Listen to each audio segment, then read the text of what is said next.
मैं वंदना आज आपके लिए मेघालय बोर्ड द्वारा हिंदी के लिए प्रस्तावित पुस्तक दीपशिखा भाग 1 के 11वें अध्याय कितना बदला मेरा गांव निबंध का प्रश्नोत्तर लेकर आई हूँ।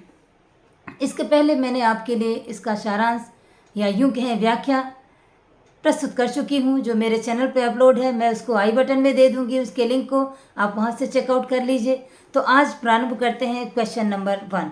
तो क्वेश्चन नंबर 1 प्रारंभ करने से पहले आप देखेंगे कि हर पाठ में कुछ मौखिक प्रश्न है, कुछ लिखित प्रश्न है। परीक्षा में दोनों में से आता है, तो पहले मौखिक करेंगे और फिर लिखित करेंगे। तो मौखिक का क्वेश्चन नंबर 1।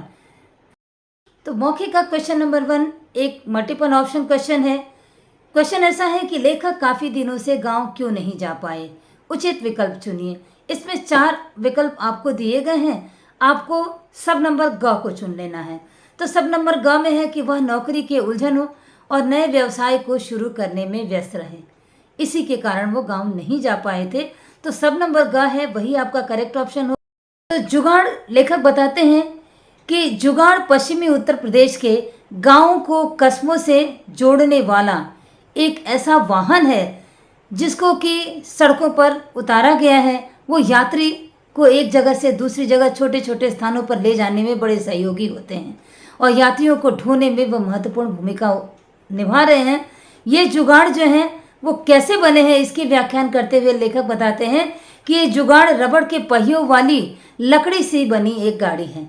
लकड़ी की गाड़ी जिसमें रबड़ के पहिए लगे हैं और ज़मीन से पानी खींचने वाला जो इंजन होता है उसको जोड़कर यह जुगाड़ नाम की गाड़ी बनाई गई है। मामूली जोड़ तोड़ से बनी हुई यह गाड़ी जुगाड़ के नाम से चल पड़ी है और वो यात्रियों को एक गांव से दूसरे गांव या कस्बे से गांव तक पहुंचाने में बड़ा ही सहायक साबित होते हैं। और सबसे बड़ी बात यह है कि ड्राइवर के बिना लाइसेंस के और बिना किसी प्रशिक्षण के यह सवारियों की गाड़ियों को ढोते हैं। यही है जुगाड़, जो लेखक के गांव में यात्रियों को ढोने के लिए एक साधारण तौर पर बनाई हुई गाड़ी जिसको कह सकते हैं हम। अब आते हैं क्वेश्चन नंबर 2 में। क्वेश्चन नंबर 3 होता है कि छोटी खेती अब लाभ का सौदा क्यों नहीं रह गई। तो आप इसके उत्तर में लिखेंगे कि छोटी खेती अब लाभ का सौदा इसलिए नहीं रह गई है क्योंकि पहले के ज़माने में जनसंख्या कम थी, तो लोगों के हिस्से में ज़मीनें ज़्यादा रहती थी, तो किसान बड़े हुआ करते थे। अब जैसे जैसे जनसंख्या बढ़ी है उस अनुपात में ज़मीनें तो नहीं बढ़ी हैं, जिसके कारण आपस में बंटवारे होने के कारण खेती छोटी हो गई है। लोगों के हिस्से में ज़मीन कम पड़ी है तो खेती छोटी हो गई है। और सबसे बड़ी बात ये हो गई है कि दलहन, तिलहन, गन्ना इत्यादि को लगाने में जो लागत बढ़ी है वह अलग बात है, और रासायनिक खादों के बिना खेती में कुछ फसलों को उगाना असंभव सा हो गया है। बिना रासायनिक खादों के कोई खेती में कुछ अनाज पैदा नहीं होता। उसके बाद पहले रहड़ से खेतों की सिंचाई होती थी जिससे लागत कम आती थी। अब लोग ट्यूबवेल से पानी चलवा कर सिंचाई करते हैं। पहले बैलों से जुताई होती थी, अब ट्रैक्टर से जुताई होती है, जिसके कारण खेती में लागत बहुत बढ़ गया है और लाभ ज़मीनें कम होने के कारण उतना लाभ नहीं मिलता है। तो धीरे धीरे किसानों की ज़रूरतें उससे पूरी नहीं हो पाती हैं, तो किसान उसके लिए साइड व्यवसाय एक साथ में करना चाहते हैं। मुर्गी पालन इत्यादि कुछ कुछ व्यवसाय करना चाहते हैं। और दूध बेचना गांव में सबसे महत्वपूर्ण और सबसे सुविधाजनक व्यवसाय के रूप में बन गया है। तो गांव में छोटी खेती होने के कारण खेती का वो पहले जैसा आनंद नहीं है, और साइड के थोड़े थोड़े छोटे छोटे व्यवसाय करने के कारण लोगों के अंदर वो व्यवसाय की तरफ प्रवृत्ति ज़्यादा बढ़ गई है। दूध बेचना उसमें सबसे प्रमुख बात है, मुर्गी पालन का भी अपना एक काम है। तो इस तरह का काम भी लोग खेती के साथ करने लगे हैं, क्योंकि केवल खेती पर निर्भर रह के उनका जीवन यापन होना बड़ा मुश्किल हो गया है। अब नेक्स्ट क्वेश्चन में आते हैं। क्वेश्चन नंबर 4 है कि गांव के प्रधान ने गांव की किस समस्या की ओर लेखक का ध्यान आकृष्ट किया। गांव के सेवानिवृत्त शिक्षित लोगों से गांव के प्रधान ने क्या अपेक्षा की थी। तो आप इसके उत्तर में लिखेंगे कि गांव के प्रधान ने लेखक का ध्यान गांव की उस समस्याओं की ओर आकृष्ट किया जिस चीज़ों को देखकर लेखक याद कर रहे हैं। मानसिंह वर्मा जी जिस चीज़ों को याद कर रहे हैं, नीमड़ी को, जोहड़ को, उसकी तरफ ध्यान आकर्षित करते हुए गांव के प्रधान ने कहा कि हमने सारे जोहड़ गंवा दिए, सारे नीमड़ी या नीम के पेड़ों का जो एक बहुत बड़ा बाग था, आप कहें कि नीम के पेड़ों का एक बगीचा था, वो गंवा दिए। तो कह रहे हैं कि बहुत बागीचे गंवा दिए, बहुत पेड़ पौधे काट दिए गए, जो उनके अनुपात में उन पेड़ों को लगाया नहीं जा सका, अर्थात पेड़ों को उगाया नहीं गया, बल्कि पूरी तरह से काटने का ही काम हुआ है। तो जोहड़ गंवा दिए गए, नीम के बगीचे, पेड़ सारे काट दिए गए, जामुन के पेड़, आम के पेड़, इस तरह के सारे पेड़ काट दिए गए और उस अनुपात में पेड़ों को उगाया नहीं गया, जिसके कारण ग्राम प्रधान को इस बात का भय है कि गांव सूखे की चपेट में आ जाएगा। और लेखक को बताते हुए कहते हैं कि जब आप गए थे तो गांव में एक बेसिक प्राइमरी स्कूल था जो आज तक हाई स्कूल नहीं बन पाया। तो गांव में अभी तक एक हाई स्कूल न होने का दर्द भी ग्राम का प्रधान लेखक को, मान सिंह वर्मा जी को बताते हैं और कहते हैं कि गांव में एक स्वास्थ्य केंद्र भी नहीं है, एक अस्पताल जैसी छोटी सी स्वास्थ्य केंद्र भी नहीं है। गांव के लोगों का स्वास्थ्य जो झोला छाप डॉक्टरों के भरोसे रहता है। तो गांव की इन सारी कठिनाइयों को बताते हुए ग्राम प्रधान यह चाहते हैं कि लेखक जब सेवानिवृत्त हों तो वह गांव में आएं और गांव में रहकर गांव के लोगों की और गांव की भलाई के लिए कुछ काम कर सकें, जिससे गांव के नवयुवकों को भी एक मार्गदर्शन मिले और कुछ काम करने का रास्ता भी मिले और गांव भी ठीक तरीके से विकसित हो और गांव में जो है वो सूखे की चपेट में ना आए। प्रगति के नाम पर जो पेड़ों का ये आप कह सकते हैं पेड़ों का काटना जारी है। तो प्रगति के नाम पर पेड़ों का कटना जारी होने के कारण गांव में सूखा बढ़ता जा रहा है। पानी का जल स्तर जमीन के नीचे से ट्यूबवेल लगाकर खींचने के कारण गिरता जा रहा है। तो इन सारी समस्याओं की ओर लेखक का क्वेश्चन नंबर 1 है कि स्टेशन पार के आम और जामुन के पेड़ क्यों कटवा दिए गए। आप इसके उत्तर में लिखेंगे कि स्टेशन पार के आम और जामुन के पेड़ कटने के पीछे जो कारण सिरिया ने बताया वह इस प्रकार है। यह बाग तो बहुत वर्ष पहले ही कट चुका था और इस बाग के कटने का दर्द गांव वाले को बहुत रहा है, आसपास के लोगों को भी रहा है, क्योंकि बूढ़े बाग के मालिक के निधन के बाद उनके संतानों से बाग की साज संभाल नहीं हो पाई। और पहले तो इस बाग के आम या बाग के फसल लाखों में बिकते थे, बाद में हजारों में बिकने लगे और बाग का सौदा लाभ का सौदा नहीं रह गया।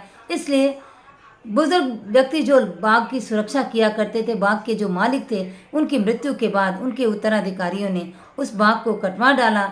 इसी से लगता हुआ जगना पंडित का बेरी का बाग भी कट गया और जो कब का कट चुका है।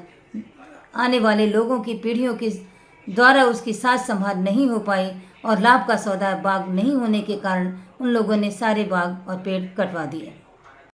का क्वेश्चन नंबर 2 है कि बढ़ती हुई जनसंख्या ने गांव में क्या समस्याएं पैदा कर दी है।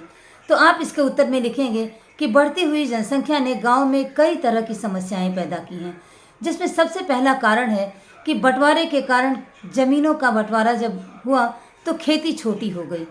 ज़मीनें तो नहीं बढ़ी, बंटवारा हो गया, लोगों की जनसंख्या बढ़ गई तो ज़मीनें छोटी हो गई, खेती छोटी हो गई, जिसके कारण लोगों का पालन पोषण खेती के आधार पर नहीं हो पाता था। पानी की सिंचाई के लिए भी ट्यूबवेल पर आधारित हो गए, खेत जोतने के लिए ट्रैक्टर की ज़रूरत पड़ने लगी, खेती में लागत भी बढ़ गई और लोगों को अपने जीवन यापन के लिए मुर्गी पालन, बकरी पालन और दूध बेचने जैसे व्यवसाय को चुनना पड़ा। का क्वेश्चन नंबर 3, यह विरोध तो गांव वालों को बहुत महंगा पड़ेगा। यह बात लेखक ने किस प्रसंग में और क्यों कही है। आप इसके उत्तर में लिखेंगे कि गांव वालों को यह विरोध बहुत महंगा पड़ेगा। यह बात लेखक ने उस प्रसंग में कही जब गांव के प्रधान ने गांव के जोहड़ों को पुनर्जीवित करने की बातें पंचायत में कही, पेड़ों को लगाने की बात कही, स्कूल में विद्यालय को हाई स्कूल बनाने की, इस तरह की जब प्रगति की बातें ग्राम प्रधान करते थे तो लोग जो विपक्षी पार्टी के लोग थे वो इस बात का विरोध करते थे, क्योंकि उनको इस बात का भय था कि ये ग्राम प्रधान यदि अच्छा काम करेंगे तो अगले चुनाव में, प्रधान के चुनाव में ये जीत जाएंगे। तो वो अपनी रोटी सेकने के लिए इन गांव के प्रगति के चीज़ों को करने का जो प्रयास गांव के प्रधान कर रहे थे, इसको रोकने के लिए वो विरोध कर रहे थे कि जो भी ये बात कहते कि ये अच्छा काम किया जाए उसका विरोध करते थे।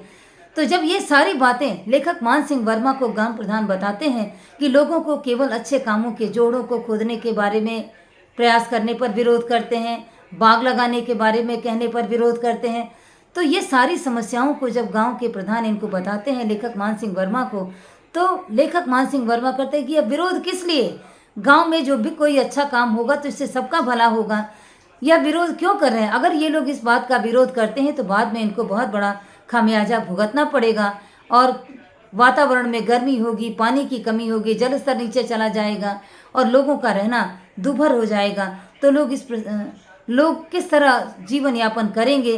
तो यह बात लेखक इस प्रसंग में करते हैं कि गांव के लोग क्यों भलाई नहीं चाहते हैं, क्यों विरोध करते हैं, अपनी राजनीतिक दुश्मनी के चलते गांव के विकास में बाधक क्यों बनते हैं। इस तरह की बात लेखक मानसिंह वर्मा जी को उनके प्रधान बताते हैं। और है कि गांव को संभावित जल संकट से किस प्रकार बचाया जा सकता है। तो आप इसके उत्तर में लिखेंगे कि गांव को संभावित जल संकट से बचाने के लिए जोहड़ों को पुनर्जीवित किया जाए। जो छोटे छोटे तालाब हैं उनको जोहड़ कहते हैं, तो छोटे छोटे तालाब जिनको जोहड़ कहा जाता है वो जोहड़ों को पुनर्जीवित किया जाए। जोहड़ों को लोगों ने भर दिया है, उसके ऊपर खेती करना शुरू कर दिया है, तो जोहड़ों को पुनर्जीवित किया जाए, बाग बगीचों को लगाया जाए, खेतों की सिंचाई ट्यूबवेल से ना करके नदियों के को सफाई करके, नदियों में जल स्तर को ठीक करके वहाँ से नहरें निकालकर नदियों के जल से खेतों की सिंचाई की जाए, जिससे कि खेतों में पानी की कमी ना हो और जोहड़ों के कारण ज़मीन के अंदर का जो पानी का लेवल है, स्तर है, वो कम ना हो जाए। तो ये सारे काम करके, बाग बगीचे लगा के, जोहड़ों को पुनर्जीवित करके गांव को संभावित जल संकट से बचाया जा सकता है। अब क्वेश्चन नंबर 5 की बारी आती है कि नीमड़ी से लेखक की को कौन सी यादें जुड़ी हुई हैं। तो नीमड़ी से लेखक की जो यादें जुड़ी हैं उनको इस बात की स्मृति आ रही है कि वो नीमड़ी के नीचे बच्चे खेला करते थे, कैंडी खेला करते थे, महिलाएं बैठकर यहाँ चरखे सूत काता करती थीं, पुरुष नीमड़ी के पेड़ के नीचे बैठकर ताश खेला करते थे। और ये लोग छुट्टियों में पूरे समय नीम के बागीचे में, नीमड़ी के अंदर बैठ कर इनकी पूरी छुट्टियां बीत जाती थीं। उन नीमड़ी को याद करते हुए लेखक कहते हैं कि नीम का बागीचा हमारे बचपन में कितना महत्वपूर्ण हुआ करता था। सारे लोग इसके नीचे बैठते थे, महिलाएं अलग सूत काटती थीं, बच्चे अलग कैंडी खेलते थे और पुरुष वहाँ बैठकर ताश खेलते थे। तो ये सारी मधुर स्मृतियाँ जो उनके बचपन की हैं उसको वो याद करते हुए नीमड़ी को याद करते हैं। तो मुझे आशा है मेरे प्रयास से आपको सफलता मिलेगी। अगर आपको सफलता मिलेगी तो चैनल को लाइक कर लीजिए, सब्सक्राइब का बटन दबा लीजिए और फ्रेंड्स को शेयर कर दीजिए। और इसके व्याख्या मैंने अपने चैनल पे अपलोड कर दिया है और आई बटन में भी दे रही हूँ, तो ठीक से आप उसको देख लीजिए और प्रश्नों से आप परीक्षा में लाभ उठाइए। धन्यवाद।